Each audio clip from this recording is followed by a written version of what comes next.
Clara Sutton's hands were still shaking when she pulled her 5-year-old daughter closer and stepped off the wagon into the July heat of Callahan Creek Ranch.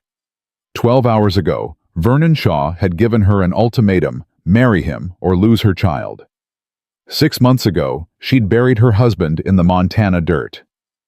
And now she stood before a stranger's ranch with nothing but a carpet bag and a little girl who kept asking when they were going home. She didn't have the heart to tell Lily they didn't have a home anymore. If you want to follow Clara's journey to the end, subscribe to my channel and hit the notification bell. Comment below with the city you're watching from. I want to see how far this story travels. Clara Sutton knew she was out of options the moment Pastor Whitmore's face fell.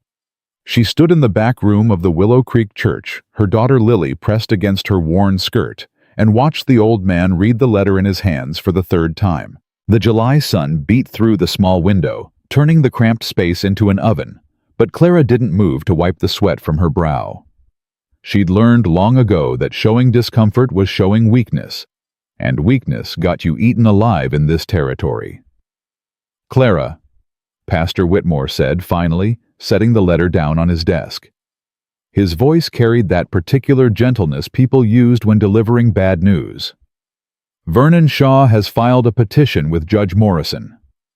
"What kind of petition?" The pastor removed his spectacles and rubbed the bridge of his nose. "He's claiming you're unfit to care for Lily.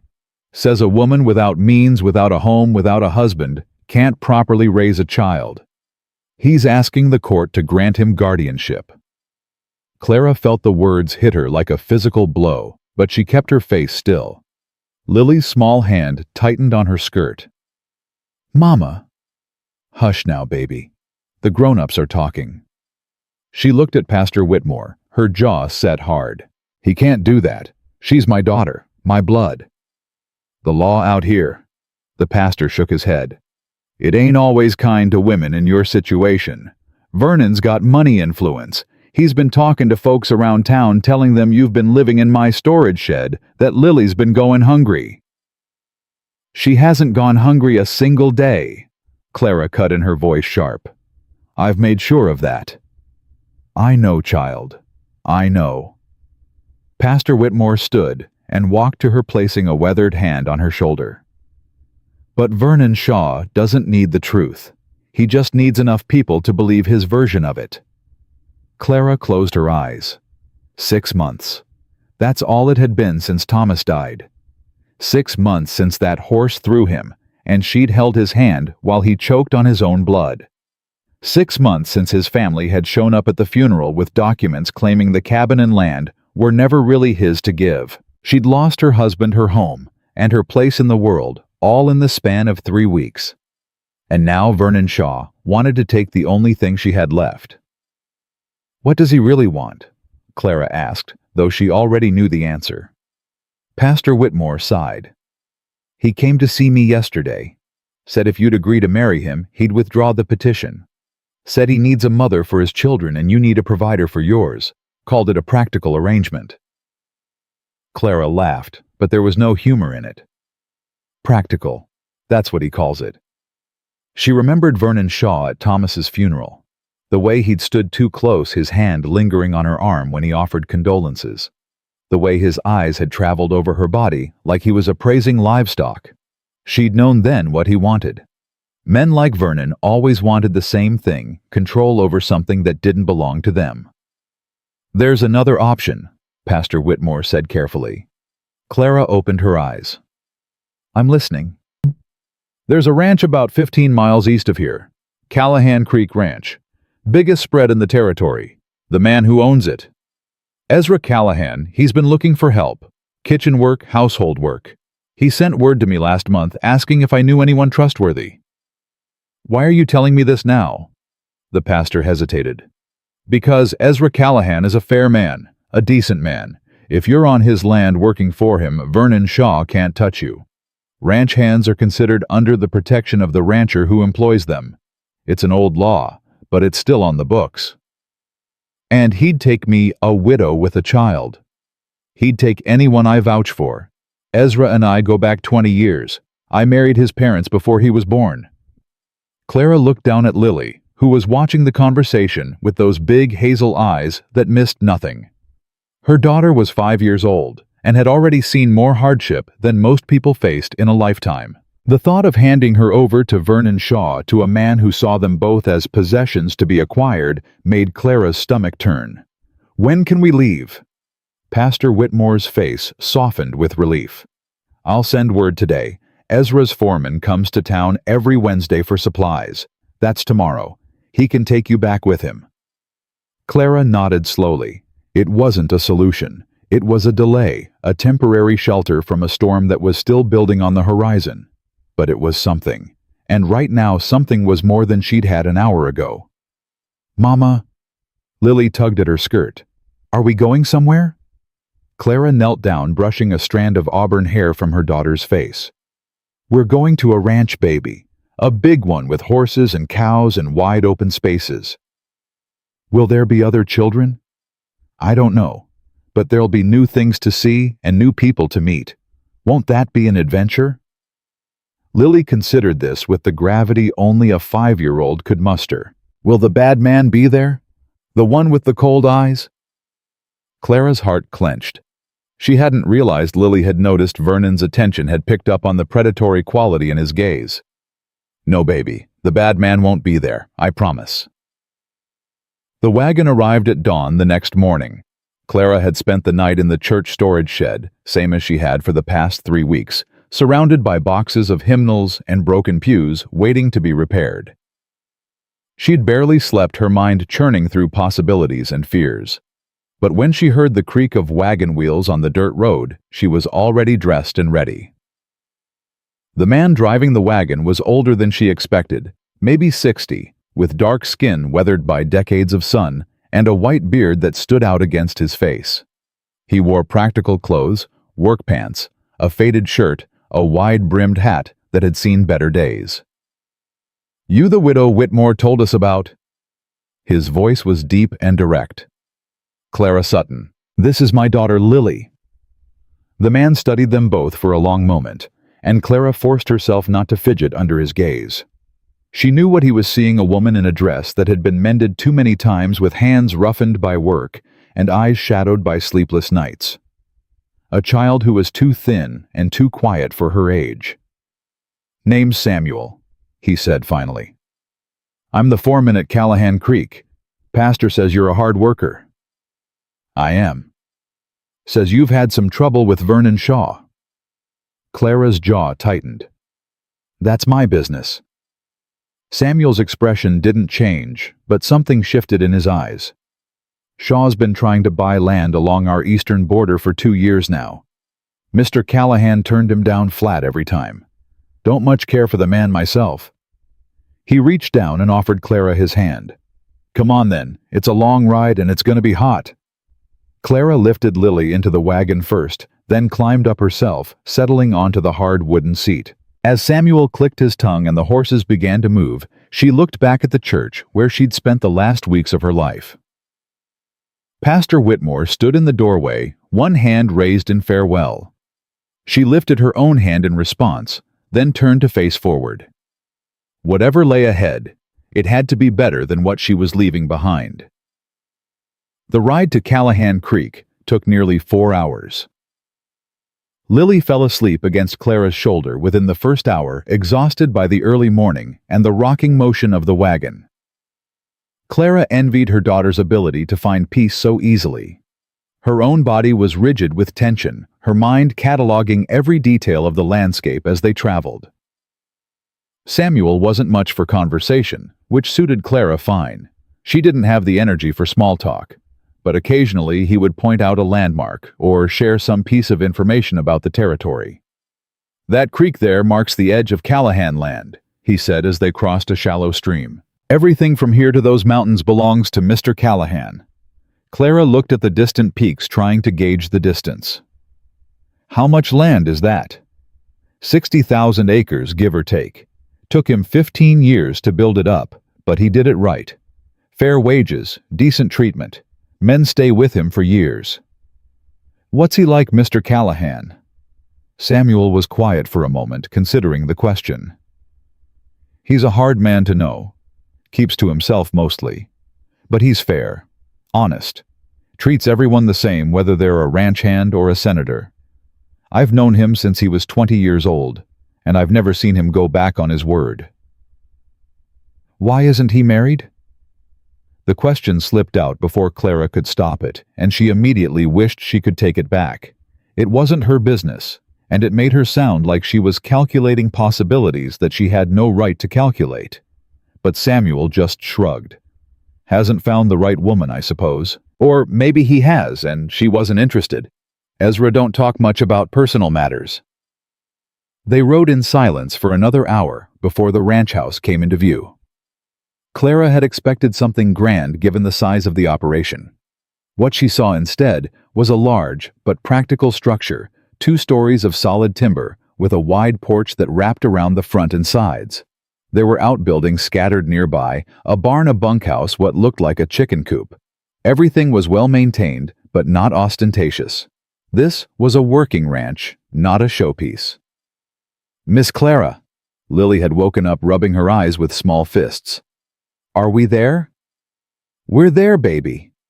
Samuel brought the wagon to a stop in front of the main house. Before Clara could climb down, the front door opened, and a woman emerged. She was older, maybe 55, with dark skin and gray-streaked hair pulled back in a practical bun. She wore a simple dress covered by a white apron, and her face carried the kind of no-nonsense expression that Clara recognized immediately. This was a woman who ran things, who kept order, who didn't suffer fools. You must be Mrs. Sutton. The woman's voice was warm but appraising. I'm Hattie Brown. I keep this house running such as it is. Pastor Whitmore sent word you were coming. Clara climbed down from the wagon, then helped Lily descend. Thank you for having us, Mrs. Brown. It's Miss, but you can call me Hattie. Everyone does. Her eyes dropped to Lily, and her expression softened slightly. And who's this little one? This is my daughter Lily. Hattie crouched down to Lily's level, a movement that seemed to cost her some effort. Hello, Lily. Do you like biscuits? Lily nodded shyly, pressing closer to Clara's leg. Good. Because I just made a fresh batch and I need someone to test them for me. Think you could help with that? A small smile crossed Lily's face. Yes, ma'am. Hattie straightened up and looked at Clara. Smart girl you've got there. Knows her manners. Come on inside and get settled. Mr. Callahan's out with the cattle, but he'll be back before supper. Clara followed Hattie into the house, holding Lily's hand tightly. The interior was cooler than outside the thick timber walls, keeping out the worst of the July heat. Everything was clean and orderly. A large kitchen to the left, a parlor to the right, a staircase leading to the second floor. I've got a room ready for you upstairs, Hattie said, leading them through the house. It's small, but it's private. Got a bed big enough for you and the little one to share. That's more than generous. We've been sleeping in a storage shed. Hattie stopped walking and turned to face Clara. Her expression was unreadable. Pastor Whitmore told me about your situation. About that snake Vernon Shaw. Clara's guard went up immediately. Did he? He did. And I'll tell you the same thing I told Mr. Callahan when he asked about you. Hattie's voice was firm. What happened to you wasn't your fault. Losing your husband, losing your home, that's not something you did. That's something that was done to you. There's no shame in needing help, and there's no shame in taking it when it's offered. Clara felt her throat tighten. It had been so long since anyone had spoken to her without pity or judgment. I'm not looking for charity. I'll work for my keep. I know you will. That's why you're here. Hattie resumed walking. Now come on. Let's get you fed and rested. You look like you haven't had a proper meal in weeks. The room was small, as Hattie had said, but it was clean and private, and had a real bed with actual sheets. Clara sat on the edge of the mattress, while Lily explored every corner, examining the washstand, the small mirror on the wall, the window that looked out over the ranch. Mama, look, I can see horses. Clara walked to the window and looked out. Sure enough, there was a corral below with half a dozen horses milling about. Beyond that, she could see open grassland stretching to the distant mountains dotted with cattle. "It's big," Lily said, her voice filled with wonder. "It is baby, very big. Do you think the man who owns it is nice?" Clara thought about Samuel's description. Hard to know. Keeps to himself. Fair. Honest. "I hope so," she said. "We'll find out soon enough." There was a knock at the door, and Hattie's voice came through. "Mr. Callahan just rode in. He wants to meet you before supper." Clara's stomach tightened. This was the moment that mattered. Everything depended on what kind of man Ezra Callahan was and whether he would let them stay. "Lily, I need you to wait here for a little while. Can you do that? Can I look out the window?" "Yes, but don't touch anything else. I'll be back soon." Clara smoothed her dress, a futile gesture given its condition, and opened the door. Hattie was waiting in the hallway, her expression giving nothing away. "He's in his study. This way." They walked down the stairs and through a hallway Clara hadn't noticed before. Hattie stopped in front of a closed door and knocked twice. "Come in." The voice was deep-low, with a roughness to it that spoke of years of shouting orders across open ranges. Hattie opened the door and stepped aside, gesturing for Clara to enter. The study was small and functional, filled with books and papers and the tools of running a large operation. But Clara barely noticed any of it because her attention was entirely captured by the man standing behind the desk. Ezra Callahan was tall, well over 6 feet, with broad shoulders, and the kind of build that came from a lifetime of physical labor. His hair was dark, almost black, and longer than was fashionable, curling slightly at his collar. His face was tanned and weathered, with lines around his eyes and mouth that suggested he'd spent more time squinting into the sun than smiling. And his eyes were the green of moss after rain, deep and watchful and impossible to read. He was handsome, Clara realized with surprise, not in the polished way of city men, but in the raw, elemental way of the land itself. "Mrs. Sutton." He didn't smile, but his voice wasn't unkind. "Please sit down." Clara took the chair across from his desk, folding her hands in her lap to keep them from shaking. Ezra remained standing, studying her with an intensity that made her want to look away. "Joseph Whitmore speaks highly of you," he said. "Says you're a hard worker and an honest woman. Pastor Whitmore has been kind to me. He also says you've got trouble following you, Vernon Shaw." Clara lifted her chin. "If that's a problem, tell me now. I won't bring danger to your doorstep." Something flickered in Ezra's eyes, surprise maybe, or respect. "Shaw's been a thorn in my side for years. Man's got more ambition than sense, and more cruelty than either. I've got no love for him, and no fear of him either." "Then why are you helping me? You don't know me.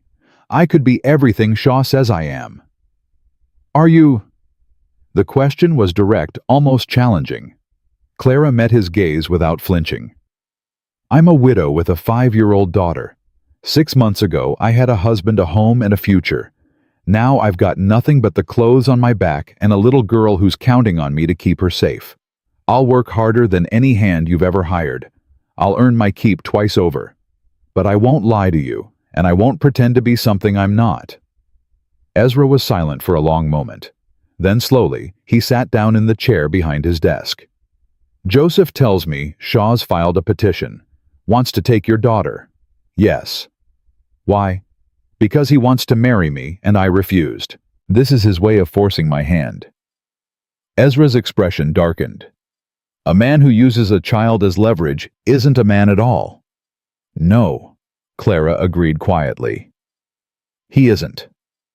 More silence. Clara could hear her own heartbeat loud in the stillness. "You'll work in the kitchen with Hattie," Ezra said finally. "Cooking, cleaning, whatever needs doing. Room and board for you and your daughter plus wages. Fair wages, same as anyone else on this ranch earns." Clara felt relief flood through her, so intense it was almost painful. "Thank you, Mr. Callahan. I won't let you down. See that you don't." He stood again, clearly signaling that the conversation was over. One more thing, Mrs. Sutton. Yes. As long as you're on my land, you're under my protection. That means Shaw can't touch you, can't threaten you, can't so much as look at you sideways without answering to me. You understand? Clara nodded, not trusting her voice. Good. Supper's at 6. Hattie will show you around. He turned back to the papers on his desk, effectively dismissing her. Clara rose and walked to the door, her legs unsteady. She paused with her hand on the doorknob. Mr. Callahan. He looked up. Why? Why help a stranger like this? Ezra's jaw tightened, and for a moment Clara thought he wouldn't answer. When he spoke, his voice was rough. Because once, a long time ago, someone should have helped my mother, and no one did. He looked back down at his papers, and Clara understood that she wouldn't get anything more from him. Not today. She stepped out into the hallway and closed the door behind her, leaning against the wall for a moment to catch her breath. It wasn't safety, not really. Vernon Shaw was still out there, still dangerous, still determined. But it was a chance. A place to stand while she figured out how to fight.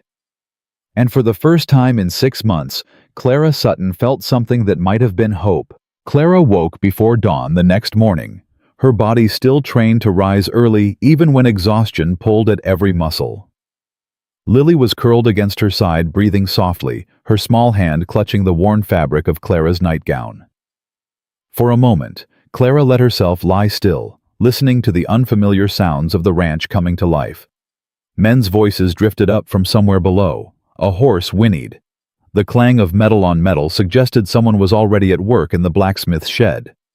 She slipped out of bed carefully, not wanting to wake Lily, and dressed in the dim light. Her fingers moved automatically through the familiar motions: buttons, laces, the twist of her hair into a practical bun. By the time the first rays of sun touched the window, she was ready.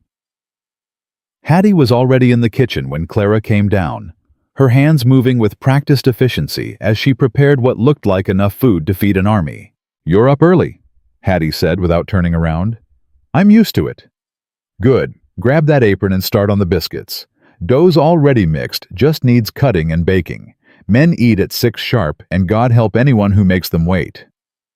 Clara tied the apron around her waist and went to work. The rhythm of it was familiar, the push and pull of dough, the precise circles of the cutter, the heat of the oven when she opened the door. She'd been making biscuits since she was younger than Lily. "You know what you're doing?" Hattie observed, watching her work. "That's a relief. Last woman who came through here couldn't boil water without burning it. My mother taught me. She said a woman who can't cook is a woman who'll always be dependent on someone else's kitchen." Hattie made a sound that might have been approval. "Smart woman, your mother." She was. They worked in silence for a while, the kitchen filling with the smell of baking biscuits and frying bacon. Clara found herself relaxing into the work, her hands remembering what her mind had been too tired to recall. Then Hattie spoke again, her voice lower. "Mr. Callahan told me about your situation. About Shaw." Clara's hands stilled on the dough. "I'm not one for gossip," Hattie continued, "and I don't much care what happened before you got here. But I need to know one thing, and I need you to tell me true." "What's that?" Hattie turned to face her, her dark eyes serious. "Are you running toward something or just running away?" The question caught Clara off guard. She thought about it, really thought before answering. "Both, I suppose. I'm running from a man who wants to own me. But I'm running toward a chance to keep my daughter safe. Is that enough of an answer?" Hattie studied her for a long moment, then nodded. "It'll do. Now finish those biscuits. The men are hungry."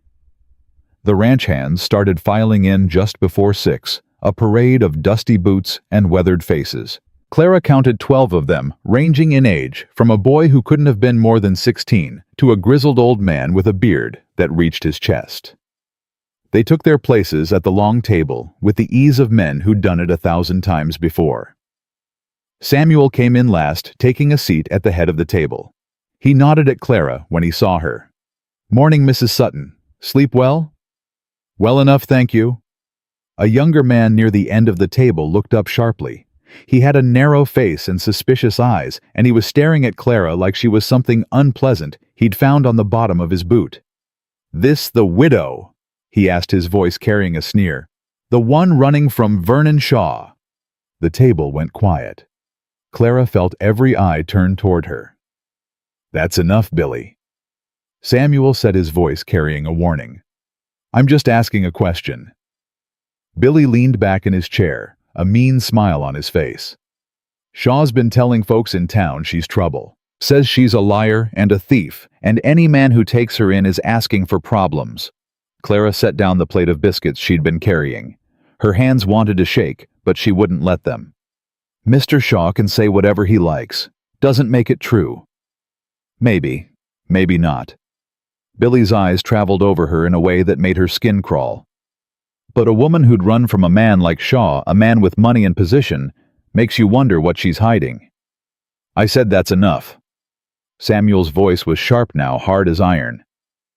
"Let her answer," Billy pressed. "If she's got nothing to hide, she doesn't have to answer to you." The voice came from the doorway. Clara turned to find Ezra Callahan standing there, his face unreadable, but his eyes cold as winter ice. She hadn't heard him approach, hadn't known he was listening. "Mr. Callahan," Billy started. "Mrs. Sutton is here because I invited her. She works for me same as you do, and last time I checked, I don't require my employees to justify themselves to each other." Ezra walked to the table, moving with the controlled grace of a man who knew exactly how much power he held. "You got a problem with that, Billy?" Billy's face had gone pale. "No, sir." "Good, because the next man who questions my judgment or disrespects someone under my roof will find himself looking for work elsewhere." Ezra's gaze swept the table, making sure every man there understood. "Are we clear?"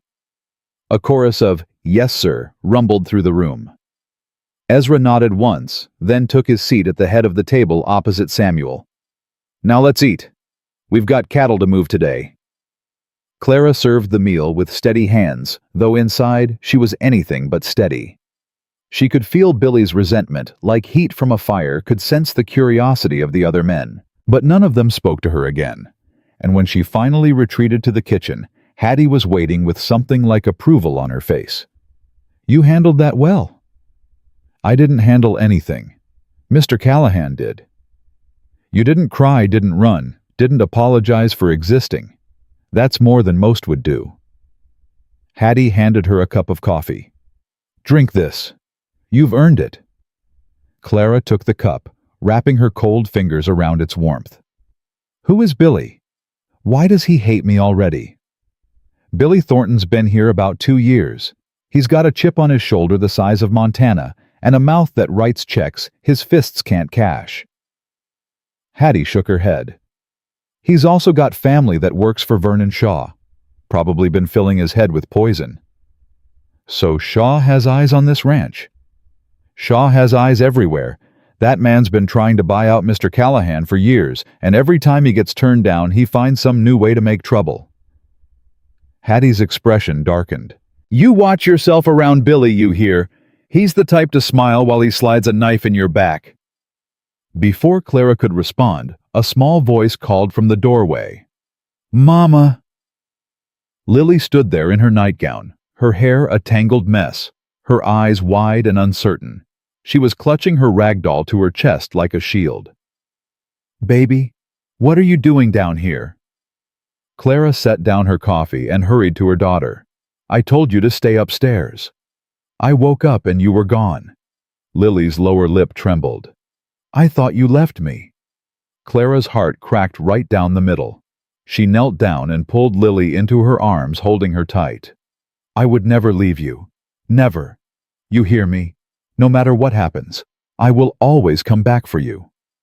Lily buried her face in Clara's shoulder, her small body shaking. "Promise. I promise, baby. Cross my heart." She held her daughter until the shaking stopped, until Lily's breathing slowed, and her grip loosened. When Clara finally pulled back, she found Hattie watching them, with an expression that was almost soft. "Come on, little one." Hattie said, her voice gentler than Clara had heard it. "Let's get you dressed and fed. I think I've got some preserves somewhere that need testing. You think you could help me with that?" Lily looked up at Clara, seeking permission. "Go on," Clara said, smoothing her daughter's hair. "I'll be right here when you're done." Hattie took Lily's hand and led her toward the stairs. Clara watched them go, her chest tight with a mixture of fear and gratitude. She was still watching when she heard footsteps behind her. She's scared. Clara turned to find Ezra standing in the kitchen doorway. He'd finished his breakfast faster than the other men, or maybe he'd never really started. His hat was in his hands, and there was something in his expression that she couldn't quite name. "She's been scared for 6 months," Clara said quietly. "She saw her father die. She watched strangers take away our home. She's learned that the world can change in an instant, and not always for the better." Ezra was quiet for a moment. "How old is she?" "5. She'll be 6 in October." "She's got your eyes." The observation surprised Clara. She hadn't expected him to notice something like that, hadn't expected him to look closely enough to see it. "Everyone says that," she said. "But she's got her father's stubbornness." The corner of Ezra's mouth twitched, not quite a smile, but close. "That'll serve her well out here." He put his hat on and turned to leave, then paused. "I meant what I said this morning. About anyone who disrespects you." "I know. Thank you." "Don't thank me yet." His voice was gruff. "Billy's not wrong that Shaw will make trouble. He's just wrong about whose fault it is." Then he was gone, his boots echoing on the wooden floor, leaving Clara alone in the kitchen, with a cold cup of coffee and a heart that was beating faster than it had any right to. The morning passed quickly. Clara threw herself into work, finding comfort in the endless tasks that needed doing. She scrubbed floors and washed dishes, and helped Hattie prepare lunch for the men. Lily stayed close, playing quietly with her rag doll or helping with small tasks that Hattie invented to keep her busy. By early afternoon, the heat had become oppressive. Clara was hanging laundry behind the house when she heard hoofbeats approaching at speed. She looked up to see a rider coming down the road toward the ranch, pushing his horse hard despite the heat. It wasn't one of the ranch hands. The horse was too fine, the rider's clothes too clean. Something cold settled in Clara's stomach. She dropped the shirt she'd been hanging and walked toward the front of the house, her hands clenched at her sides. By the time she reached the porch, the rider had pulled up in the yard and dismounted.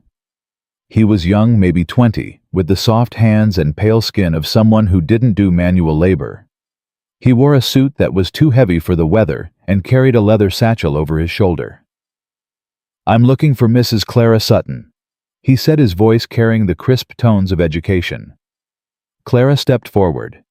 "I'm Clara Sutton." The young man's eyes widened slightly, taking in her work-worn dress and the sweat on her brow. Whatever he'd expected, she wasn't it. "I have a message for you, ma'am, from Mr. Vernon Shaw." He reached into his satchel and pulled out an envelope, holding it out to her like it might bite. Clara didn't move to take it. "What does it say?" "I'm just the messenger, ma'am. I wasn't told the contents." "Then you can take it back and tell Mr. Shaw I'm not interested in anything he has to say." The young man shifted uncomfortably. "I was instructed to wait for a response." "Then you'll be waiting a long time." "Mrs. Sutton. She said she doesn't want it." Ezra's voice cut through the air like a whip. Clara turned to see him striding across the yard from the direction of the barn, his face dark with anger. Several of the ranch hands had followed him, including Samuel, their expressions wary. The messenger's face went pale. "Mr. Callahan, I didn't mean any disrespect. You're on my land delivering threats to one of my people." Ezra stopped beside Clara, close enough that she could feel the tension radiating from his body. "That seems pretty disrespectful to me." "It's not a threat, sir. Mr. Shaw simply wishes to communicate with Mrs. Sutton about a legal matter." "I know exactly what Vernon Shaw wants to communicate." Ezra held out his hand. "Give me the letter." The messenger hesitated, looking between Ezra and Clara. Then slowly, he placed the envelope in Ezra's outstretched palm. Ezra tore it open and read the contents, his jaw tightening with every line. When he finished, he looked at Clara with something like pain in his eyes. "What does it say?" she asked, though part of her didn't want to know. Ezra handed her the letter. Clara read it with shaking hands. "Dear Mrs. Sutton, it has come to my attention that you have taken employment at the Callahan Creek Ranch. While I understand your need for temporary shelter, I must remind you that the matter of your daughter's guardianship remains unresolved. Judge Morrison has scheduled a hearing for 3 weeks from today. You are required to appear before the court to demonstrate your fitness as a mother. Failure to appear will result in a default judgment in my favor. I remain confident that you will see reason before this unfortunate situation escalates further. My offer of marriage stands. You have only to say the word, and all legal proceedings will cease. Yours in anticipation, Vernon Shaw." Clara read the letter twice, then a third time, as if the words might change if she stared at them long enough. 3 weeks. She had 3 weeks before a judge decided whether she was fit to raise her own daughter. "He can't do this," she whispered. "He's already doing it." Ezra's voice was hard. "Shaw's got Judge Morrison in his pocket. Has for years. Any hearing in his court is going to go Shaw's way no matter what evidence we present." "Then what do I do?" Clara looked up at him, and for the first time since Thomas died, she let someone else see her fear. "I can't lose her, Ezra. She's all I have left." Ezra held her gaze for a long moment. Something passed between them, something Clara couldn't name but felt in her bones. Then he turned to the messenger. "You tell Vernon Shaw that Mrs. Sutton will be at that hearing, and you tell him something else." The young man swallowed nervously. "Yes, sir." "Tell him that if he thinks he can use the courts to take a child from her mother, he'd better be prepared for the fight of his life. Because Clara Sutton isn't alone anymore." He stepped closer to the messenger, and though he didn't raise his voice, every word carried the weight of absolute certainty. "She's under my protection now, and I don't lose." The messenger mounted his horse and rode away without another word. Clara watched him go. The letter crumpled in her fist, her heart pounding against her ribs. When she turned back to Ezra, he was watching her with an expression she'd never seen before. It was fierce and tender, and something else. Something that made her breath catch in her throat. "Why?" she asked. "Why would you do this for me?" Ezra didn't answer right away. He looked toward the mountains, then back at her, and when he spoke, his voice was rough. "Because some fights are worth having, and some people are worth fighting for." He walked away before she could respond, heading back toward the barn with long, purposeful strides. Clara stood in the yard, the hot wind tugging at her hair, the letter still clutched in her hand. 3 weeks. She had 3 weeks to prove she deserved her own daughter. And for the first time since this nightmare began, she wasn't facing it alone. From somewhere inside the house, she heard Lily's laughter, bright and clear and innocent. The sound cut through Clara's fear like sunlight through storm clouds. She would not let Vernon Shaw win. Whatever it took, whatever she had to do, she would fight for her daughter. And maybe, just maybe, she'd found someone willing to fight alongside her. The days that followed moved fast, each one bringing Clara closer to the hearing she dreaded. She threw herself into work, rising before dawn and collapsing into bed long after dark. If she stayed busy, she didn't have to think. If she didn't think, she didn't have to feel the terror that lived in her chest like a caged animal. But the nights were harder. The nights she couldn't escape. It was the 8th night when Lily woke screaming. Clara bolted upright, her heart slamming against her ribs. Lily was thrashing in the bed beside her, tears streaming down her face, her small hands clawing at something only she could see. "Lily, baby, wake up." Clara grabbed her daughter's shoulders, pulling her close. Lily's eyes flew open, wild and unseeing, and for a terrible moment, she didn't recognize her own mother. "No, don't take me. Mama, don't let them take me. I'm here, baby. I'm right here. Nobody's taking you anywhere. Lily's hands fisted in Clara's nightgown, gripping so tight her knuckles went white. The bad man was here. He was trying to take me away, and you were crying, and I couldn't find you. It was just a dream. Just a bad dream. Clara rocked her daughter, her own tears falling now. I won't let anyone take you. I promise. I promise. A knock came at the door, soft but urgent. Mrs. Sutton. Everything all right? Ezra's voice rough with sleep. Clara's throat tightened. We're fine, she called back. Just a nightmare. Silence. Then, can I come in? Clara hesitated. She was in her nightgown, her hair loose around her shoulders, her face wet with tears. But Lily was still shaking, still clinging to her, like she might disappear. Yes. The door opened slowly. Ezra stood in the hallway, a lantern in his hand, wearing only his trousers and an undershirt. His hair was disheveled, his feet bare. He looked younger, somehow, less guarded. I heard her screaming, he said quietly. Thought something was wrong. She has nightmares. About her father, about Shaw, about losing me. Clara pressed a kiss to Lily's forehead. They've been getting worse. Ezra set the lantern on the dresser and crouched down beside the bed, putting himself at Lily's level. His movements were slow, careful, like approaching a frightened animal. Hey there, little one, he said, his voice gentler than Clara had ever heard it. That was some bad dream, huh? Lily peeked out from Clara's arms, her eyes red-rimmed and wary. The bad man was trying to take me. Nobody's taking you anywhere. You know why. Why? Because you're on Callahan land now. And nothing bad gets past me on my land. Not wolves, not outlaws, and definitely not bad men from bad dreams. He reached out and touched her hair so light, it was barely a touch at all. You're safe here, Lily. I give you my word. Lily stared at him for a long moment, her small face serious. Cross your heart. Cross my heart. Something in Lily's expression shifted. The fear didn't disappear entirely. Clara knew it wouldn't not for a long time, but it eased enough for her grip to loosen. Will you stay? Lily asked in a small voice. Just until I fall asleep. Clara opened her mouth to refuse to tell Lily that Mr. Callahan had better things to do, but Ezra spoke first. I'll stay as long as you need me to.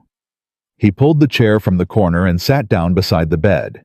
His long legs stretched out in front of him. Lily watched him with solemn eyes, then slowly lowered her head back to the pillow. Mama, sing the song. The one Grandma used to sing. Clara's voice caught. Her mother had sung her that lullaby every night of her childhood, and she'd sung it to Lily since the day she was born. But she hadn't sung it since Thomas died. The words had felt too heavy, too full of memories she couldn't bear. Baby, I don't know if I can woo. Please, Mama. Clara looked at Ezra, expecting to see impatience or judgment.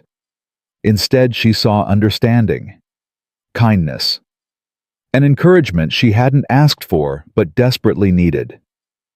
She took a breath and began to sing. Her voice was rough at first, cracking on the familiar notes. But as the melody unfolded, something loosened in her chest. The words came easier, smoother, carrying with them memories of her mother's voice, her mother's hands, the safety she'd once known. By the time the song ended, Lily was asleep. Clara sat in the silence, not trusting herself to move. Ezra hadn't said a word throughout, hadn't shifted in his chair, hadn't done anything but watch her with those unreadable eyes. You've got a beautiful voice, he said finally, his voice barely above a whisper. I used to sing all the time. Before your husband died. Before everything died. Clara looked down at her sleeping daughter. Sometimes I think the only thing keeping me alive is her, the only thing that matters anymore. Ezra leaned forward, resting his elbows on his knees. That's not true. How would you know?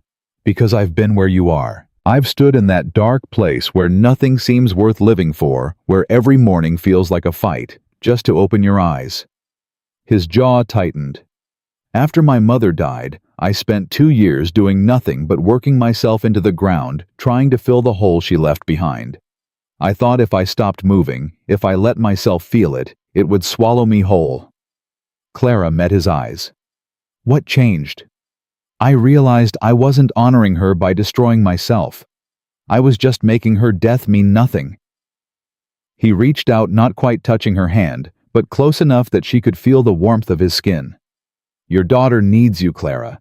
But she doesn't just need you to survive. She needs you to live. The words hit her like a physical blow.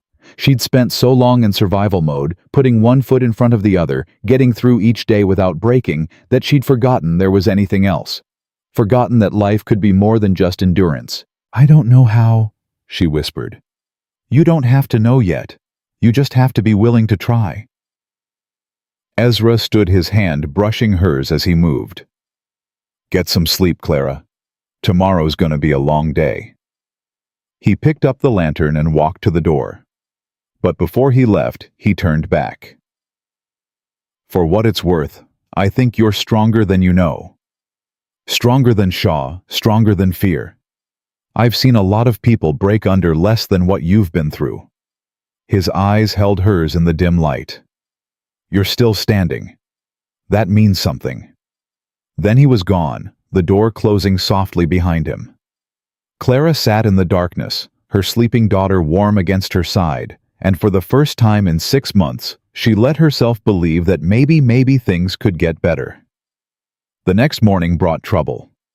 Clara was hanging laundry when she heard the commotion. Men shouting, horses moving fast, the crack of what might have been a gunshot. She dropped the sheet she'd been hanging and ran toward the sound. A crowd had gathered near the main corral. Ranch hands stood in a rough circle, their faces tense, their hands hovering near their hips. In the center of the circle stood Billy Thornton, his face twisted with anger, blood dripping from his nose. And across from him, fists raised, stood Samuel. You take that back, Samuel was saying, his voice cold with fury. You take it back right now. I ain't taking back nothing. Billy spat blood onto the dirt. I know what I saw. That widow's been sneaking around at night, meeting with Mr. Callahan in private. What else am I supposed to think? Clara's stomach dropped. You're supposed to keep your fool mouth shut about things you don't understand. Samuel's fists clenched tighter. Mr. Callahan was checking on a sick child, nothing more. Sure he was. And I'm the Queen of England. Billy's eyes found Clara in the crowd, and his sneer deepened. Maybe Shaw was right about her. Maybe she's exactly the kind of woman he said she was. Clara felt every eye turn toward her. Heat rushed to her face, shame and anger, and something that felt dangerously like despair. Then, another voice cut through the tension. That's enough. Ezra pushed through the crowd, his face dark as a thundercloud. He walked straight to Billy, stopping so close their chests nearly touched. What did you say about Mrs. Sutton? Billy's bravado faltered, but he didn't back down. I said what everyone's thinking. A woman shows up out of nowhere, and suddenly you're visiting her room at night. What's a man supposed to? Ezra's fist connected with Billy's jaw before he could finish the sentence. Billy went down hard, sprawling in the dirt. He tried to get up, but Ezra was already standing over him, his boot pressed against Billy's chest. You listen to me, and you listen good. Ezra's voice was quiet, but it carried across the silent yard. Mrs. Sutton is a guest on this ranch. A widow with a child trying to build a new life. And last night, that child had a nightmare so bad she woke up screaming. I went to check on them because that's what a decent human being does. He pressed down harder with his boot. Billy gasped. If you ever spread lies about her again, I will personally make sure you never work on any ranch in Montana. You'll be lucky to find work shoveling manure in a stable. Do you understand me? Yes, Billy choked out. Yes, sir. Ezra stepped back. Get your things and get out. You're done here. Mr. Callahan, I didn't mean... I said get out. Billy scrambled to his feet, his face a mask of humiliation and rage. He shot one last look at Clara, a look that promised this wasn't over, and stalked toward the bunkhouse. The crowd began to disperse, but Clara couldn't move. Her legs felt rooted to the ground, her heart pounding so hard she could hear it in her ears. Ezra walked toward her, his expression softening as he approached. "I'm sorry you had to hear that." "Is it true?" Clara asked. "Are people talking about us?" "People always talk. Doesn't mean their talk is worth listening to." "But if they believe—" She swallowed hard. "At the hearing, if Shaw finds out about this, he'll use it against me. He'll say I'm an unfit mother, that I'm—" "He won't find out anything." Ezra's voice was firm. "And even if he does, it won't matter, because the truth is on our side." "The truth doesn't always win, Ezra. You know that as well as I do." He was quiet for a moment. Then he reached out and took her hand right there in the middle of the yard where anyone could see. "Then we'll make it win," he said. "Whatever it takes." That night, Clara couldn't sleep. She lay in bed staring at the ceiling, replaying the day's events over and over. Billy's accusations, the looks on the men's faces, the fear that had gripped her when she realized how vulnerable she really was. And underneath it all, the memory of Ezra's hand in hers. She'd told herself she wasn't looking for anything, wasn't hoping for anything. She was a widow with a child, a woman running from a powerful man who wanted to own her. Romance was the last thing on her mind. But when Ezra had taken her hand, something had shifted. Something she didn't want to name, didn't want to examine too closely. Because if she let herself feel it, if she let herself hope, she knew it would only hurt more when it all fell apart. A sound from outside pulled her from her thoughts, hoofbeats distant but approaching fast. Clara sat up, her heart racing. It was well past midnight. No one should be arriving at this hour. She slipped out of bed and went to the window, peering out into the darkness. The moon was bright enough to see by, and what she saw made her blood run cold. A group of riders was approaching the ranch, 5, maybe 6 of them. And at the front, illuminated by the silver moonlight, was a figure she recognized. Vernon Shaw. Clara's breath caught in her throat. She spun around, her first thought for Lily. But her daughter was still asleep, her small chest rising and falling in peaceful rhythm. She had to warn Ezra. Clara grabbed her shawl and ran barefoot down the stairs, her heart pounding.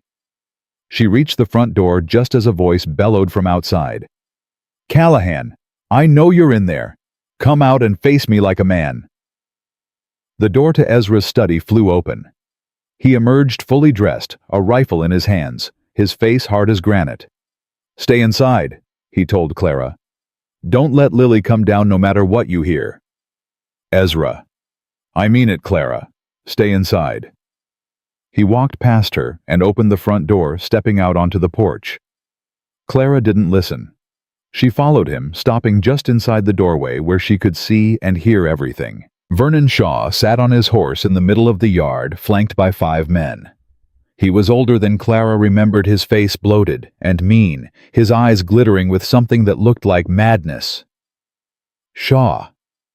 Ezra's voice was flat. "You've got some nerve coming here in the middle of the night." "I've got every right to be here." Vernon's horse shifted beneath him, restless. "You've got something that belongs to me." "Nobody here belongs to you." "That woman in there does, or she will soon enough." Vernon's lips twisted into an ugly smile. "I came to deliver a message in person. The hearing's been moved up. Judge Morrison decided there was no point in waiting." Clara's heart stopped. "When?" Ezra demanded. 3 days from now." Vernon's smile widened. "And I've got witnesses lined up who'll swear they've seen your widow behaving in ways no decent mother would. Sneaking into men's rooms at night. Working in a house full of unmarried men. Letting her daughter run wild without proper supervision. Those are lies." "Are they?" "My boy, Billy, says different. And so do a few other people who've been watching this ranch real close." Vernon leaned forward in his saddle. "It's over, Callahan. You can't protect her. You can't save her. 3 days from now, I'm going to take that little girl, and there's nothing you can do to stop me." Clara couldn't breathe, couldn't think. 3 days. She had 3 days. Ezra didn't move, didn't flinch. "Get off my land, Shaw. Before I forget I'm a civilized man." "I'm going. But remember what I said." Vernon's eyes found Clara in the doorway, and his expression made her skin crawl. "3 days, Mrs. Sutton, and then you'll see what happens to women who refuse me." He wheeled his horse around and rode off into the darkness, his men following close behind. Clara stumbled out onto the porch, her legs barely holding her. 3 days. He said 3 days. Ezra turned to her and she saw something in his face she hadn't seen before. Fear. Real fear quickly masked by determination. "Then we've got 3 days to prepare." How can we possibly fight him in 3 days? "We find witnesses of our own. People who'll tell the truth about who you are, about who Shaw really is." He took her shoulders in his hands, forcing her to meet his eyes. "I'm not going to let him take your daughter, Clara. I swear it on my life." "Why?" The question tore out of her, raw and desperate. "Why do you care so much? I'm nobody to you, just a stranger who showed up on your doorstep." Ezra's grip tightened. His eyes blazed in the moonlight. "You're not nobody," he said, his voice rough. "Not to me. Not anymore." He pulled her close, and for one heart-stopping moment, Clara thought he was going to kiss her. But then, a small voice called from inside the house. "Mama! Mama, where are you?" Clara pulled away, her heart breaking. "I have to go to her." "I know." Ezra released her, stepping back. "Go. I'll keep watch tonight." Clara turned and ran back into the house, back to her daughter, back to the only thing that mattered. But as she climbed the stairs, she could still feel the warmth of Ezra's hands on her shoulders. And she knew with terrible certainty that she was falling for a man she might never be able to keep. The morning of the hearing arrived with a stillness that felt like the calm before a storm. Clara stood in front of the small mirror in her room, her hands trembling as she tried to pin her hair. She'd borrowed a dress from Hattie, dark blue, simple, respectable. The kind of dress a good mother would wear. The kind of dress that might convince a judge she was worthy of keeping her own child. "Mama?" Lily sat on the edge of the bed, watching her with those solemn eyes that seemed too old for her small face. Clara had told her they were going to town today. She hadn't told her why. "Yes, baby." "Are you scared?" Clara's hands stilled. She turned to face her daughter, kneeling down to meet her eyes. "A little," she admitted. "But being scared doesn't mean you stop fighting. It just means what you're fighting for matters." "What are you fighting for?" "You." Clara pulled Lily into her arms, holding her tight. "I'm fighting for you, and I'm going to win. I promise." A knock at the door made them both jump. "Mrs. Sutton," Hattie's voice came through the wood. "The wagon's ready." Clara took a deep breath. "We're coming." The ride to town took 2 hours.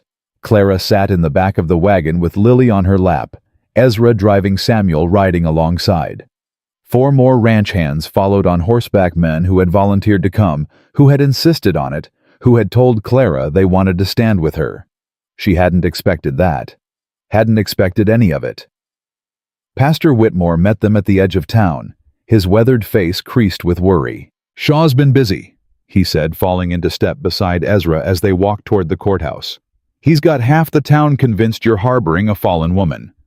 The other half is just afraid to speak against him." "What about witnesses?" Ezra asked. "Did you find anyone willing to testify?" "A few.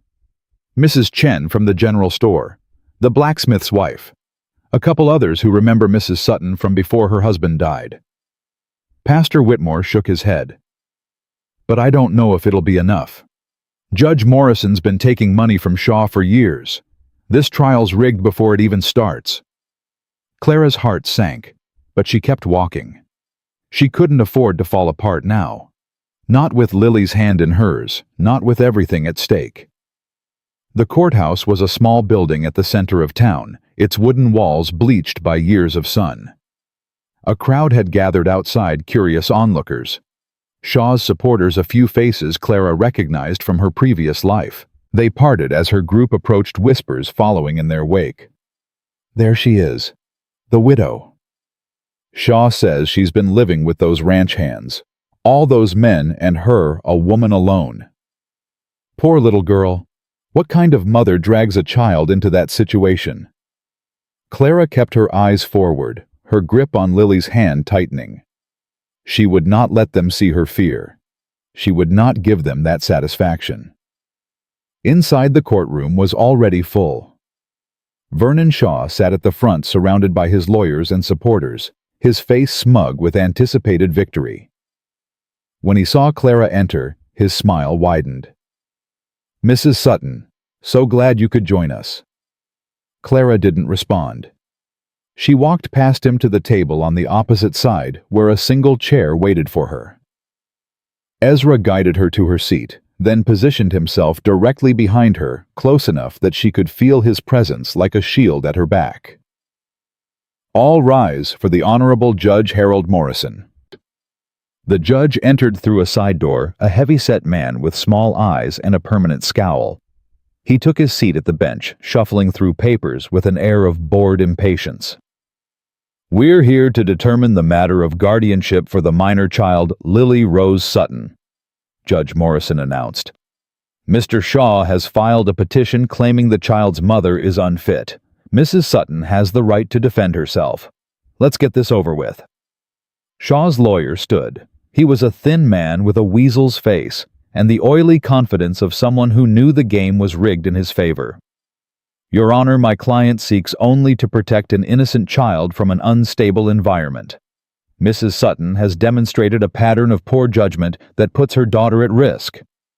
"What evidence do you have?"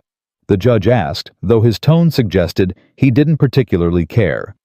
"We have multiple witnesses, Your Honor, beginning with Mr. William Thornton."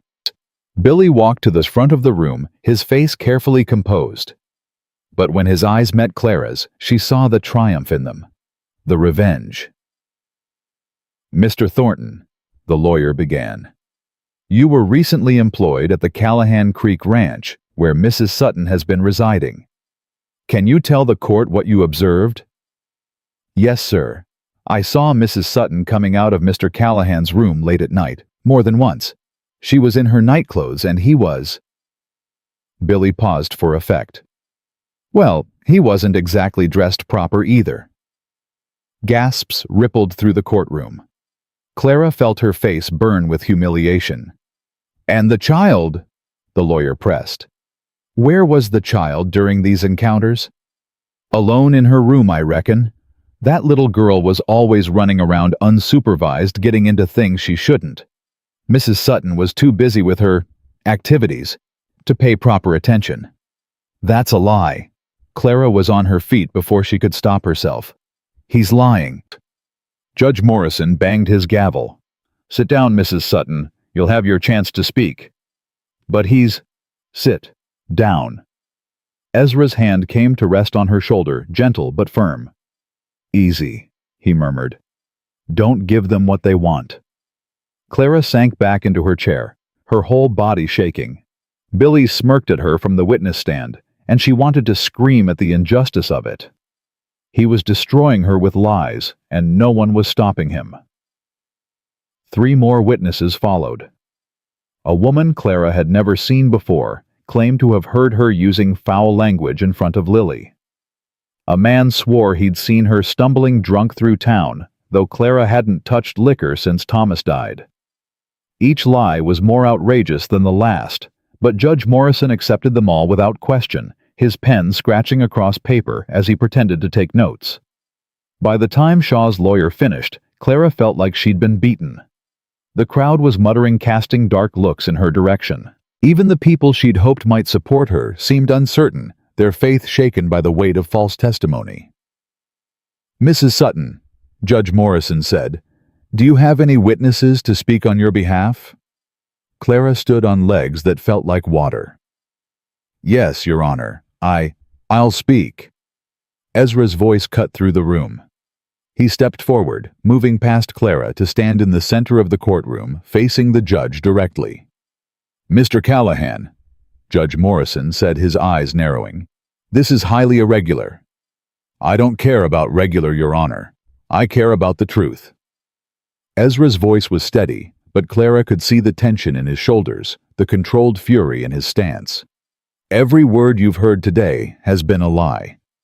Billy Thornton was fired from my ranch for spreading those same lies. He's got a grudge against Mrs. Sutton and against me." "That's your opinion," Shaw's lawyer interjected. The witnesses are paid liars." Ezra turned to face the crowd, his eyes sweeping across the room. "Vernon Shaw has been trying to force Mrs. Sutton into marriage for months. When she refused him, he decided to take her daughter instead. This hearing isn't about protecting a child, it's about punishing a woman for saying no." The crowd stirred. Some faces looked uncertain, others angry. "Mr. Callahan," Judge Morrison warned, "I'd advise you to be careful about making accusations you can't prove." "Can't prove." Ezra reached into his jacket and pulled out a folded piece of paper.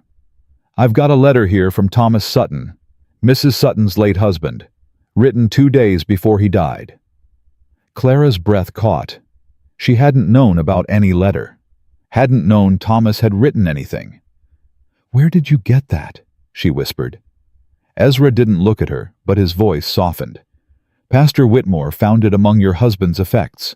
He gave it to me this morning." He unfolded the paper and began to read aloud. "To whoever finds this letter, I write in fear of what may come. Vernon Shaw has been threatening my family. He wants my wife, has wanted her since the day we arrived in Willow Creek. He's told me that if anything happens to me, he'll take Clara for himself, whether she's willing or not. If I die under suspicious circumstances, look to Shaw. He's capable of anything." The courtroom erupted. Judge Morrison banged his gavel, his face flushed. "Order! Order! Thomas Sutton didn't die in an accident." Ezra continued, his voice rising above the chaos. "He was murdered, and Vernon Shaw is responsible." "That's ridiculous." Shaw was on his feet, his face purple with rage. "This is slander. I'll have you arrested." "Try it." Ezra stepped toward him, and Shaw actually flinched back. "I've already sent a copy of this letter to the territorial marshal. He's on his way here now, along with 3 witnesses who saw you arguing with Thomas Sutton the day he died. One of them says they saw you follow him when he left town." Shaw's face went white. "You can't prove anything." "Maybe not, but the marshal will sure as hell try." Ezra turned back to the judge. "Your Honor, this hearing is a sham. Vernon Shaw isn't trying to protect a child. He's trying to cover up a murder and punish the widow of the man he killed." Judge Morrison looked like he wanted to disappear through the floor. His eyes darted between Shaw and Ezra, his hands gripping the edge of his bench. This is highly irregular." "Your Honor." A new voice came from the back of the room. Everyone turned to see a man in a dusty coat and a badge pinned to his chest pushing through the crowd. "I'm Marshal James Donnelly. I need to speak with Mr. Vernon Shaw." The room exploded again. Shaw tried to push toward the back door, but Samuel and 2 ranch hands blocked his path. His lawyers were already backing away, wanting no part of what was about to happen. "Vernon Shaw," the marshal said, his hand resting on his pistol. "You're under arrest for suspicion of murder. You'll come with me peacefully, or you'll come with me in irons. Your choice." Shaw's face twisted with fury. He turned to glare at Clara, his eyes burning with hatred. "This isn't over," he spat. "You think you've won? You haven't won anything. I'll destroy you. I'll destroy all of you." "Take him," the marshal said to his deputies. They dragged Shaw out of the courtroom, his threats echoing off the walls even as he disappeared. Clara watched him go, her body trembling, her mind unable to fully process what had just happened. Then Lily's hand slipped into hers. "Mama, is the bad man gone?" Clara looked down at her daughter, tears streaming down her face. "Yes, baby. The bad man is gone." She pulled Lily into her arms and held her tight right there in the middle of the courtroom, while the crowd buzzed with shock and excitement around them. She was dimly aware of Judge Morrison dismissing the case, of people congratulating her, of Hattie's arms coming around them both. But the only thing that truly registered was the weight of her daughter in her arms, safe and warm and still hers. When she finally looked up, Ezra was standing a few feet away, watching her with an expression she couldn't quite read. The letter, Thomas's letter, was still in his hand. Clara stood, keeping Lily close, and walked to him. "You knew," she said. "You knew about the letter." "I found out this morning. Pastor Whitmore brought it to me at dawn." Ezra's voice was rough. "I wanted to tell you, but I was afraid if you knew it would show on your face. I needed Shaw to think he was winning right up until the end. You could have trusted me." "I know, and I'm sorry." He held out the letter. "This belongs to you." Clara took it with trembling fingers. Thomas's handwriting. Thomas's words. A piece of her husband she hadn't known existed, reaching out from beyond the grave to protect them one last time. "He knew," she whispered. "He knew Shaw was dangerous. He loved you, both of you, enough to try to protect you, even if he couldn't be here to do it himself." Clara pressed the letter to her chest, tears falling freely now. All those months of wondering, of blaming herself, of thinking that if she'd just done something differently, Thomas might still be alive. And all along it had been Shaw. It had always been Shaw. "Clara." Ezra's voice was gentle, uncertain, in a way she'd never heard before. "There's something I need to say to you." She looked up at him, her heart suddenly pounding. "I know this isn't the right time," he continued. "I know you're grieving, and you've got a lot to sort through, but I can't keep pretending I don't feel what I feel." "Ezra, let me finish, please." He took a deep breath. "When you came to my ranch, I thought I was just helping someone in trouble. I thought I'd give you a job, keep you safe until the storm passed, and then you'd move on with your life. But somewhere along the way, you became more than that. You and Lily both." His hand came up to cup her face, his thumb brushing away her tears. "I love you, Clara. I love your strength and your courage and the way you sing your daughter to sleep. I love the way you refuse to break no matter how hard the world pushes. And I know I'm not much, just a rancher with dirt under his nails and more cattle than sense, but I want to spend the rest of my life making you and Lily happy. If you'll have me." Clara stared at him, her heart so full she thought it might burst. She thought about Thomas, about the love they'd shared, about the life they'd built and lost. She thought about the months of fear and grief and loneliness, the endless struggle just to survive. And she thought about Ezra. His quiet strength, his fierce protection, the way he looked at Lily like she was the most precious thing in the world. "I can't replace Thomas," Ezra said, misreading her silence. "I wouldn't try, but I can love you in my own way if you'll let me." Clara reached up and took his face in her hands. "I'm not asking you to replace anyone," she said. "I'm asking you to be yourself. That's more than enough." And then she kissed him. The courtroom erupted in cheers, but Clara barely heard them. All she knew was Ezra's arms around her, Lily's small hand still clutched in hers, and the overwhelming certainty that after months of darkness, she had finally found her way back to the light. When they finally broke apart, Lily was tugging at Clara's skirt. "Mama, does this mean Mr. Ezra is going to be my papa now?" Clara looked at Ezra, her heart in her eyes. He knelt down to Lily's level, his expression more tender than Clara had ever seen. "Would you like that, little one? Would you like me to be your papa?" Lily considered this with the gravity of a 5-year-old making the most important decision of her life. "Will you teach me to ride horses? Every day if you want. Will you keep the bad dreams away? I'll try my very best." Lily nodded solemnly.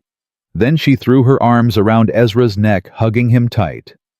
"Then yes, I would like that very much." Ezra hugged her back, his eyes meeting Clara's over Lily's shoulder. And in that moment, Clara knew that everything she'd been through, every loss, every fear, every heartbreak, had led her here. To this man, to this moment, to the beginning of a new life. She reached out and placed her hand on Ezra's shoulder, completing the circle. They weren't just 3 broken people anymore. They were a family. The wedding took place 3 weeks later, on a morning when the summer heat had finally begun to soften into something almost bearable. Clara stood in the small room off the back of Pastor Whitmore's church, her hands trembling as Hattie fastened the row of tiny buttons running up the back of her dress. The gown was simple white cotton with lace at the collar and cuffs, but it was the most beautiful thing Clara had ever worn. Hattie had sewn it herself, working late into the night for 2 weeks straight, refusing any payment except Clara's promise to name her first daughter after her. "Stop fidgeting," Hattie scolded, though her voice was warm. "You'll wrinkle the fabric." "I can't help it. My hands won't stay still." "That's just nerves. Every bride gets them." "I wasn't nervous the first time," Clara admitted. "When I married Thomas, I was so young, so certain everything would work out. I didn't know enough to be scared." Hattie finished the last button and turned Clara to face her. Her dark eyes were bright with unshed tears. "And now I know exactly how much can go wrong, how quickly everything can fall apart." Clara's voice caught. "What if I can't make him happy?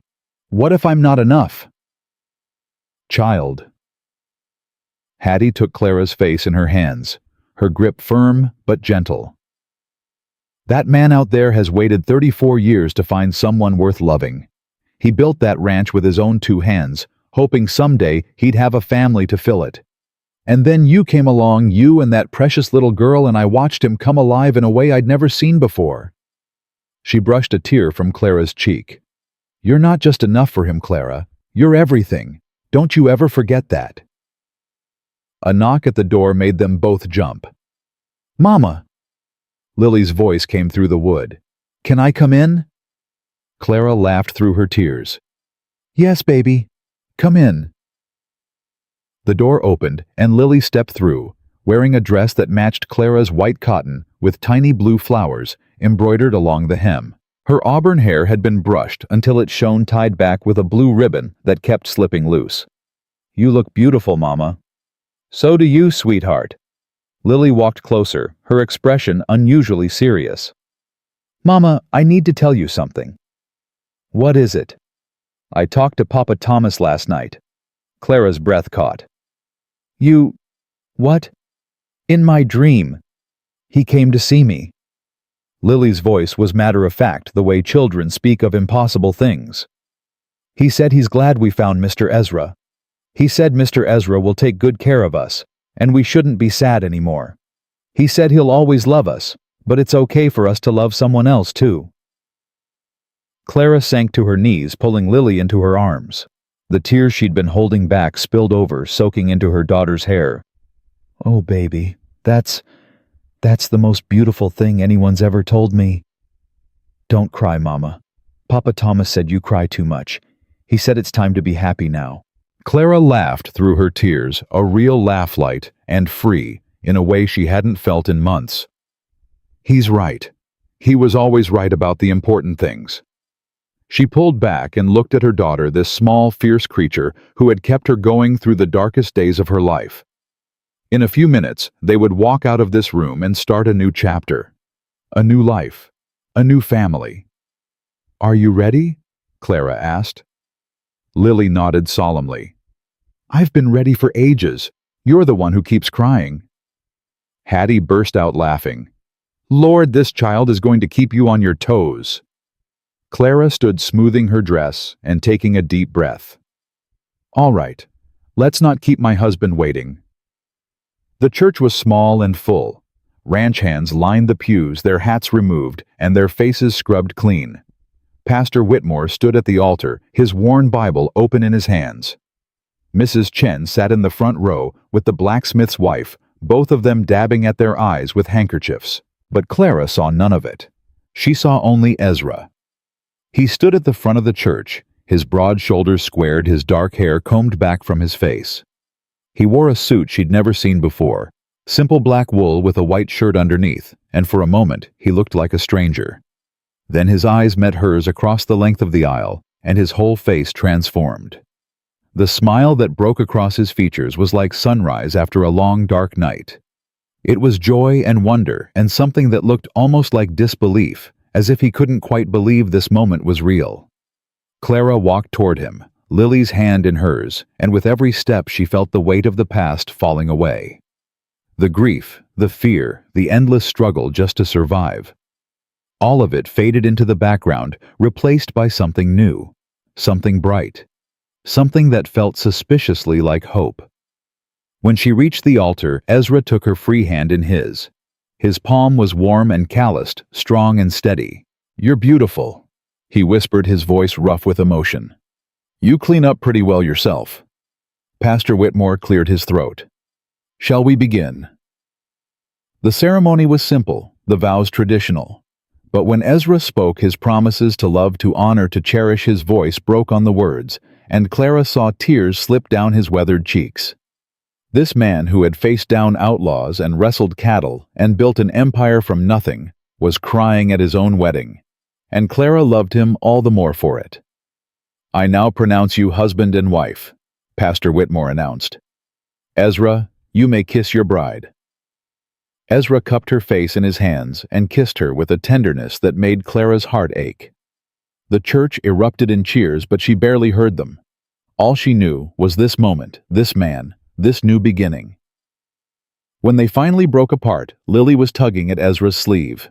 "Is she my mama now too?" Lily asked, pointing at Clara with childlike logic that made no sense and perfect sense all at once. Ezra laughed and scooped her up into his arms. "She's always been your mama, little one." "No, I mean—" Lily wrinkled her nose, trying to find the words. "Are we a real family now, like forever?" Ezra looked at Clara, his eyes bright with love, and something that might have been wonder. "Yeah, sweetheart. We're a real family now, forever." Lily threw her arms around his neck. "Good. I'm glad." The celebration that followed was unlike anything Clara had experienced. Tables had been set up outside the church laden with food that Hattie and the ranch hands' wives had spent days preparing. There was music, a fiddle and a guitar played by two cowboys who were better at roping cattle than carrying a tune, but no one seemed to mind. Clara danced with Ezra, with Samuel, with Pastor Whitmore. She laughed at jokes she barely heard and accepted congratulations from people she'd never met. And through it all, she kept catching glimpses of Lily running with the other children, her ribbon, long since lost her dress, stained with grass and joy. "She looks happy." Clara turned to find Martha Caldwell standing beside her. Ezra's sister had arrived the day before, traveling all the way from Denver when she'd heard the news. Clara had been nervous about meeting her, uncertain what to expect from the woman who had been Ezra's only family for so long. But Martha's eyes were kind, and her smile was genuine. "She is happy," Clara agreed. "Happier than I've seen her in a long time." "Ezra, too. I've never seen him like this." Martha's gaze drifted to her brother, who was currently being taught some kind of clapping game by 3 small children. "After our mother died, he shut himself off from everyone. Built walls so high I couldn't find a way through. I worried he'd spend his whole life alone." "He's not alone anymore." "No, thanks to you." Martha turned to face Clara fully. "I owe you an apology. When I first heard about you, a widow with a child running from trouble, I thought the worst. I thought you were after his money, his land. I'm ashamed to admit I even wrote to him warning him to be careful." Clara felt a flash of hurt, quickly suppressed. "What changed your mind?" "His letters. The way he wrote about you and Lily. I've known my brother my whole life, and I've never heard him talk about anyone the way he talked about you." Martha's voice softened. "He loves you, Clara. Really loves you. And from what I've seen today, you love him too." "I do." "Then that's all that matters." Martha reached out and squeezed Clara's hand. "Welcome to the family, such as it is." Clara squeezed back her heart full. "Thank you. That means more than you know." The party continued until the sun began to set, painting the sky in shades of orange and gold. One by one, the guests departed, heading back to their homes and their lives, leaving behind good wishes and promises to visit soon. Finally, only the family remained, Clara and Ezra and Lily, with Hattie and Samuel lingering nearby, reluctant to leave. "Time to go home," Ezra said, lifting a drowsy Lily into his arms. She'd worn herself out with dancing and running, and her head drooped against his shoulder. Home. The word sent a warm shiver through Clara's chest. "I'll have breakfast ready at the usual time," Hattie said, hugging Clara tight. "Don't you dare come down early. It's your wedding night, for heaven's sake." Clara felt her face heat, but she laughed. "Yes, ma'am." The ride back to the ranch was quiet. Lily fell asleep almost immediately, curled up between Clara and Ezra on the wagon seat. The stars were coming out, bright pinpoints of light against the darkening sky. "You're quiet," Ezra said after a while. "Having second thoughts." "Never." Clara leaned her head against his shoulder. "I'm just taking it all in. A few months ago, I was sleeping in a storage shed, terrified that every day might be my last with my daughter. And now you're stuck with me for the rest of your life. I can think of worse fates." Ezra laughed softly, the sound rumbling through his chest. "I love you, Clara Callahan." Her new name. It still felt strange on her tongue, but strange in a good way, like a door opening onto a room she hadn't known existed. "I love you too." They reached the ranch as the last light faded from the sky. Samuel was waiting to take the horses, and Hattie had already lit lamps in the main house, making the windows glow with warmth and welcome. Ezra carried Lily upstairs, and Clara followed, watching, as he laid her gently in her bed, her own bed, now in a room that was truly hers. Clara tucked the blankets around her daughter and pressed a kiss to her forehead. "Good night, baby." "Good night, Mama." Lily's eyes fluttered open for just a moment. "Good night, Papa." The word hit Clara like a physical force. Papa. Not Mr. Ezra, not pretend Papa, but Papa. The real thing. The forever thing. She looked at Ezra and saw her own emotion reflected in his eyes, wonder and joy, and a love so fierce it was almost painful. "Good night, sweetheart." He managed, his voice thick. They left Lily's room and walked down the hall to the master bedroom. Their bedroom now. Clara paused at the threshold, suddenly nervous in a way she hadn't been all day. "What is it?" Ezra asked. This is all so new, so different." She turned to face him. "I was married before, but I've never felt like this. Never wanted anything the way I want you. And it terrifies me." Ezra stepped closer, taking her hands in his. "I've never been married at all. Never let myself get close enough to anyone, so I'm terrified too." "Really?" "Really. But here's what I figure." He lifted her hand and pressed a kiss to her palm. "We're both scared. We've both been hurt. We've both got scars we carry around. But we're also both still standing, still fighting. Still choosing to try even when trying feels impossible." He pulled her close, wrapping his arms around her. "I can't promise you perfect, Clara. I can't promise there won't be hard times ahead. But I can promise you I'll be there through all of it. Every good day and every bad one. Every joy and every sorrow. I'm not going anywhere." Clara buried her face in his chest, breathing in the scent of him, sage and leather, and something that was uniquely his. "I'm not going anywhere either." They stood like that for a long moment, holding each other in the quiet darkness. Then Ezra tilted her face up and kissed her slow and deep and full of promise. And Clara let herself believe for the first time in longer than she could remember that maybe, just maybe, she had finally found her way home. The months that followed were not without challenges.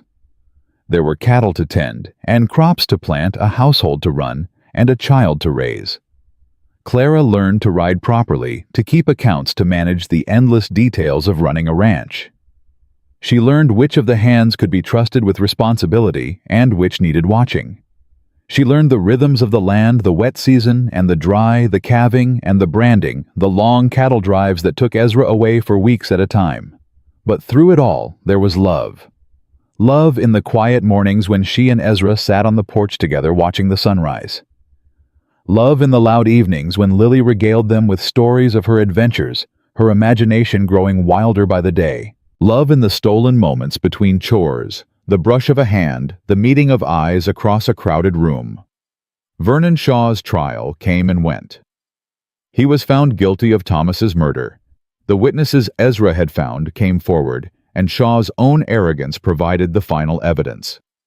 He was sentenced to hang, and Clara didn't attend the execution. She'd had enough of death, enough of hatred, enough of looking backward. She had a future to build now. On the first anniversary of their wedding, Ezra took Clara to the hill overlooking the ranch, the highest point on the property where you could see for miles in every direction. "I want to show you something," he said, pulling a folded piece of paper from his pocket. "What is it?" "The deed to this land." He unfolded it and held it out to her. "I had it redrawn last month. It's in both our names now. Yours and mine. Equal partners in everything." Clara stared at the document, unable to speak. In her time, land didn't belong to women. Wives were possessions, not partners. What Ezra was offering her wasn't just property. It was respect, trust, a recognition that she was his equal in every way that mattered. "I don't know what to say." "Say you'll help me build something that lasts. Something we can pass down to Lily and to whatever other children God might see fit to give us." Ezra took her hands, his eyes serious. "I didn't build this ranch just to have something to leave behind when I die. I built it because I wanted a legacy, a family, a life that meant something." He pressed his forehead to hers. "You're that life, Clara. You and Lily. You're everything I ever wanted, and more than I ever deserved." Clara kissed him then, long and deep, pouring everything she felt into that single moment.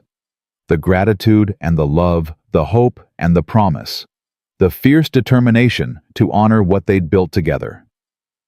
"I love you," she said when they finally broke apart.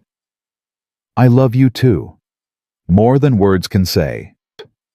They stood together on that hilltop, looking out over the land they now shared, and Clara felt something she hadn't felt in a very long time. Peace. True peace, deep and abiding, the kind that comes from knowing you're exactly where you're supposed to be. The years that followed were full ones. Lily grew tall and strong with her mother's determination and her new father's steady heart. She learned to ride and rope and read, and by the time she was 12, she could outwork half the ranch hands. She never forgot Thomas. Clara made sure of that, but Ezra was her father in every way that counted, and she loved him with the fierce devotion of a child who had known loss and chosen love anyway. 3 years after the wedding, Clara gave birth to a son. They named him Thomas Ezra Callahan, and his arrival was met with so much joy that Hattie threatened to resign if people didn't stop crying all over her clean floors. 2 years later came a daughter, Hattie Rose, as promised. She had her father's green eyes and her mother's stubborn streak, and she wrapped everyone around her tiny finger from the moment she drew her first breath. The ranch prospered, the family grew, and through it all, Clara and Ezra loved each other with a depth and constancy that only increased with time. On the night of their 10th anniversary, they sat on the porch together watching the sunset, the way they had 1,000 times before. The children were inside with Hattie, their laughter drifting through the open windows. The air smelled of summer grass and coming rain. "Do you ever think about how different things could have been?" Clara asked. "What do you mean? If Pastor Whitmore hadn't sent me here, if you'd turned me away, if Shaw had won?" She shook her head. There were so many moments when everything could have gone wrong. But it didn't. No, it didn't. Clara leaned her head on his shoulder. "Sometimes I still can't believe this is my life, that I get to wake up every morning in this house with these children with you. It feels like a dream I don't deserve." Ezra was quiet for a moment. Then he reached into his pocket and pulled out something small, a folded piece of paper worn soft with handling. "Do you know what this is?" Clara took it, unfolding it carefully. The handwriting was faded, but still legible. Her own words written years ago stared back at her. It was the list she'd made on her first day at the ranch. The things she needed to do to survive. Find work. Keep Lily safe. Don't trust anyone. Where did you get this? You dropped it in the kitchen that first morning. I found it after you went upstairs. Ezra's voice was soft. I've carried it ever since. Why? Because it reminded me of who you were when you arrived. How scared you were, how alone. And it reminded me of who you've become. He took her hand, pressing the paper between their palms. You're not that woman anymore, Clara. You're stronger than she was, happier, more whole. Clara felt tears prick at her eyes. Because of you. No. Because of you. I just got lucky enough to be here when you figured out who you really were. He lifted her hand and kissed her knuckles. You're not surviving anymore, Clara. You're living. Really living. And watching you do that has been the greatest privilege of my life. Clara couldn't speak. She just leaned into him, letting his strength hold her up the way it had for 10 years now. They sat in silence as the sun sank below the horizon, as the first stars emerged, as the night sounds of the ranch rose up around them. And Clara thought about the journey that had brought her here, the grief and the fear, the struggle and the triumph, the moments of despair and the countless small victories. She thought about Thomas, who had loved her first and given her Lily. About Shaw, whose cruelty had inadvertently led her to salvation. About Hattie and Samuel and Pastor Whitmore, who had believed in her when she couldn't believe in herself. And she thought about Ezra, this man who had taken a broken woman and her frightened child into his home and his heart, who had fought for them, protected them, loved them when they needed it most. They had called her worthless. They had called her nothing. They had sent her to be rejected, to be turned away, to fail. But Ezra had looked at her with his storm-gray eyes and seen something else entirely. He had seen strength where others saw weakness. He had seen courage where others saw desperation. He had seen a woman worth fighting for, worth loving, worth building a life with. He had seen her. And that had made all the difference. Clara looked up at the stars, those same stars that had watched over her on the worst nights of her life, and she smiled. What are you thinking about? Ezra asked. Clara turned to face him. This man who had given her everything. I'm thinking about how lucky I am. How grateful. She touched his face, tracing the lines that time and weather had etched there. I'm thinking that when I arrived here, I had nothing. No money, no home, no hope. Just a little girl and a desperate prayer that somehow, somewhere things would get better. And now, Clara smiled, her heart so full it ached. Now I have everything. A home, a family, a love I never thought I'd find again. I have children who are growing up safe and happy. I have work that matters and people who matter more. She leaned in and kissed him soft and sweet and full of promise. They sent the poorest girl thinking you'd refuse, but you looked at me and saw something they never could. What's that?